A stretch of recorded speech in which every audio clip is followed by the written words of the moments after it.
চট্টগ্রাম ৯ আসন city corporation আওতাধীন ৩৫ নং বক্সিরহাট ওয়ার্ডত বাস্তুহারা সমবায় সমিতির উদ্যোগে বিএনপি চেয়ারপারসন ও সাবেক প্রধানমন্ত্রী বেগম খালেদা জিয়ার সুস্থতা ও দীর্ঘায়ু কামনা করিয়ে খতমে কোরআন ও দোয়া মাহফিল অনুষ্ঠিত হইয়ে।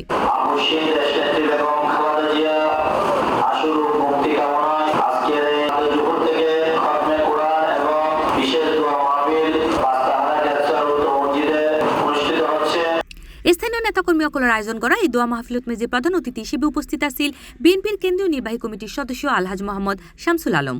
তিনি হয় বেগম জিয়ার নেতৃত্ব মানেই ন্যায়, সাহস আর গণতন্ত্রের প্রতি অটল বিশ্বাস। তিনি এই দেশের রাজনীতির সততা, দেশপ্রেম ও ত্যাগের প্রতীক।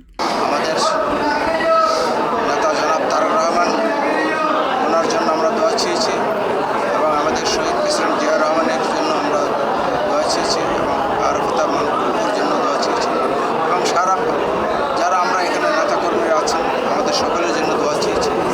আল্লাহ যেন আমাদের সবার পক্ষ থেকে এই দোয়াটা যেন আল্লাহ কবুল করে, আল্লাহ যেন আমাদের নেত্রী বেগম খালেদা জিয়াকে যেন সুস্থ করে দেয়।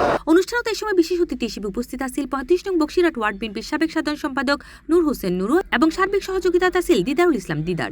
এছাড়া এই সময় স্থানীয় নেতাকর্মী হিসেবে উপস্থিত আছেন মোহাম্মদ বেলাল উদ্দিন চৌধুরী, মোহাম্মদ কাদের, ডাক্তার হারুন, আলী আহমদ, বেলাল হোসেন বেলাল, নুরুল আফসার সহ বিএনপি, যুবদল ও ছাত্রদলের বিভিন্ন অঙ্গ সংগঠনের নেতাকর্মী অকল। খতমে কোরআন ও দোয়া মাহফিল শেষে বেগম খালেদা জিয়ার দ্রুত রোগ মুক্তি, সুস্বাস্থ্য ও দীর্ঘায়ু কামনা করে বিশেষ মোনাজাত করা হয়। C+ TV, Chittagong.